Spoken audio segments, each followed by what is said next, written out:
শিল্পী সমিতির নির্বাচন এত সুন্দর নির্বাচন হয়নি। হ্যাঁ, আপিল বোর্ডকে একজন আপিল করেছে, করতেই পারে। যেই ক্ষমতা দুজনের কাছে গিয়েছে, শিবা আমার ভাই, জয় আমার সন্তান, ইনশাআল্লাহ এদের কাছ থেকে আপনারা ভালো নেতৃত্ব পাবেন, এটুকু আমার বিশ্বাস। আজকে এসে ভালো লাগলো যে ইনশাআল্লাহ প্রথমেই শাহনুয়ার জয়ের প্রথম পদক্ষেপ আরমান ভাইকে তারা এখানে উপস্থিত করতে পেরেছে। That's a great achievement. Arman ভাইকে ধন্যবাদ। আরমান ভাই থাকলে যে কোনো সময় আসবে, যে কোনো সময় বক্তব্য দেবে, উনি আমার সিনিয়র। তো এইরকম অবস্থা ক্রাইটেরিয়ার মধ্যে আমাকে এগোতে হয়েছে এবং নির্বাচন আমার একটা ইচ্ছা ছিল, আল্লাহ তুমি আমাকে তৌফিক দাও। আল্লাহ প্রত্যেকদিন 2 রাকাত আল্লাহর নামাজ পড়ছি, আল্লাহ সুস্থ সুন্দর অবাধ নিরপেক্ষ একটা নির্বাচন দিতে চাই। আপনারা জানেন আমার দলের আমার এই ঘোষণের মধ্যে অনেকে নির্বাচনে দাঁড়িয়েছে। জীবন অবাক না করলে কে করবে? 28% মিল্ক ফ্যাটের অবাক করার সাথে ফ্রেশ মিল্ক পাউডার। জীবন অবাক করুক প্রতিদিন। সবার আলাদা আলাদা মেম্বার, ভাল লাগার লোকগুলো আমাকে এটা নেবেন, ওর এটা নেবেন। আমার মাথা খারাপ, কিভাবে কি করি না করি। তারপর আল্লাহকে সাক্ষী রেখে যেদিন লাস্ট বক্তব্য দিলাম, সবাই বললো আমার ডিসি কমিটির লাস্ট মিটিং এ যেদিন অ্যাপিল বোর্ড গঠন হবে এবং যে নির্বাচন বোর্ড গঠন হবে, কেউ আর আমার কথা শুনে একটি কথাও বলে নাই যে বলছে প্রেসিডেন্ট আপনি যাকে দেবেন আমরা তাকে মেনে নেব।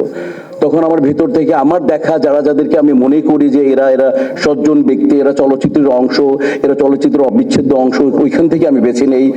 আমি আগে অ্যাপিল বোর্ডে যাই। অ্যাপিল বোর্ডে আমার শ্রদ্ধেয় বাবা সমতুল্য কাজী হায়াত, অ্যাপিল বোর্ডের শ্রদ্ধেয় আমার ডাইরেক্ট বাবা চটকু আহমেদ এবং বাদল খন্দর ভাইকে আমি নির্বাচিত করি। দেন চলে আসি যে নির্বাচন কমিশন বোর্ড, ভেরি ইম্পর্টেন্ট। দেখেছেন এর আগে আলোচনা সমালোচনা হয়েছে, ওইখান থেকে আমি বেছে নিই লিপু ভাইকে, আমার বন্ধু খোরশেদকে এবং আমার বড় ভাই নিশানকে। তারপর ইনশাল্লাহ আমরা সবাই মিলে প্রতিটা নিয়ত মিটিং করি, প্রতিটা কিভাবে সুন্দর করা যায়। এবং তাদের নেতৃত্বে কমিশন বোর্ড যে তারা পর্যবেক্ষক কমিটিকে নিয়েছে, আমি নাম বলতে চাই, ইকবাল মামা থেকে আরম্ভ করে আরো অনেকে আমি না সবাই যেভাবে আপ্রাণ চেষ্টা করেছে শিল্পীদের নির্বাচন শিল্পসম্মত হবে, তারা শতভাগ চেষ্টা করেছে এবং আমি মনে করি শতভাগ তারা পেরেছে। ঠিক না বেঠিক?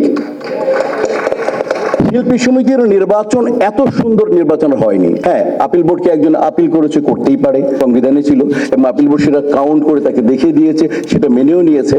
তাই আমি জানাই ইনশাল্লাহ আজকে যারা জয়লাভ করেছে এবং যারা জয়লাভ করতে পারেনি সবাইকে আমার হৃদয় নিংড়ানো শুভেচ্ছা ভালোবাসা। যাদের উদ্দেশ্যই ছিল শিল্পী সমিতিকে সাহায্য করার, যদি আপনি বিজিত হয়েছেন তারপর আপনার উদ্দেশ্য যদি সঠিক থাকে এদের সাথে মিলে করবেন, তাহলে আপনি 21 জন আজকে আছে, কিন্তু আপনারা 42 না 50 জন ছিলেন।